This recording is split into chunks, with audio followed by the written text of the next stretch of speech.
This story is one of small ideas becoming big ones. As the 20th century dawned, the flight craze took off.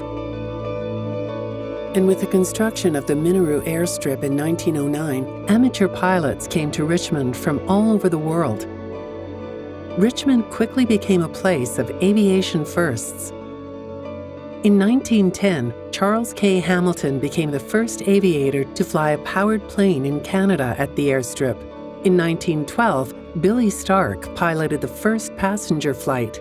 Soon after, Alice McKay Bryant became the first woman to fly a plane in Canada. And in 1919, Ernie Hoy took off on the first flight over the Rockies. After the First World War, enthusiasm for flight grew.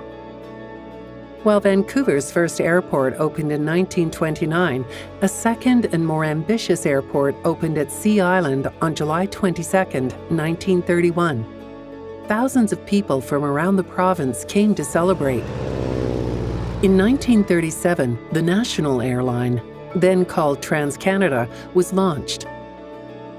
With Canada's entrance into World War II, the airport was leased to the Department of National Defence and the Department of Transport, and additional land on Sea Island was taken to make way for the construction of military weapons and equipment as well as training.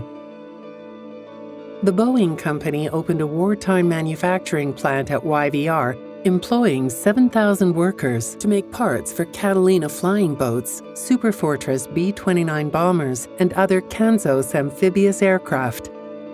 To make sure workers had a place to live, Canadian Wartime Housing constructed the company town Burkeville, named for Stanley Burke, then CEO of Boeing.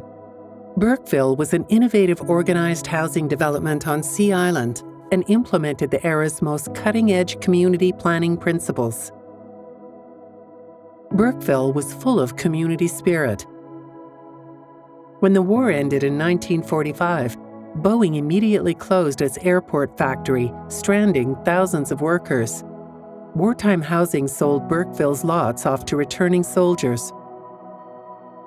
After a major fire, a new terminal was built in 1950.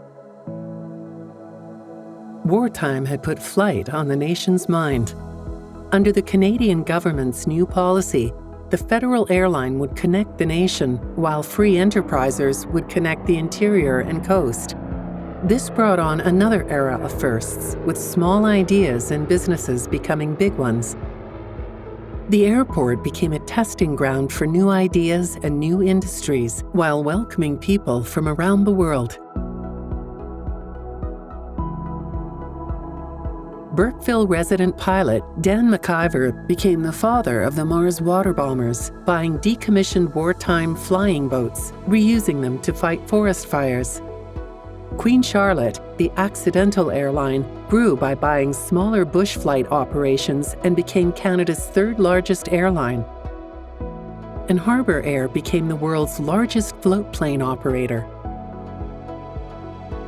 Trading in his pilot gloves for a briefcase, the charismatic bush pilot Grant McConaughey became president of Canadian Pacific Airlines and broke new ground by securing the first commercial flight routes between Canada and China, Japan and Australia. In 1968, a new terminal was built for jumbo jets, and a few years later, Air Canada brought the first Boeing 747 to the airport. Over the following decades, the airport would become a gateway for hundreds of millions.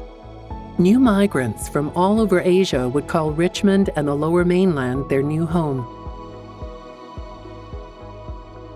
Today, flight is everywhere in Richmond. In its economy, across hospitality, services, logistics, and technology, Richmond has prospered from flight. The Vancouver Airport continues to grow. In 2017, the Vancouver Airport Authority signed a 30-year agreement with the Musqueam Nation to protect important cultural sites, share profits, and create jobs. And in 2019, Harbour Air ran the world's first test flight of an all-electric commercial aircraft. With YVR's 2037 master plan, eyes are turned toward the future. What firsts, connections, and encounters will aviation show us next? What small ideas today will become the big ideas of tomorrow?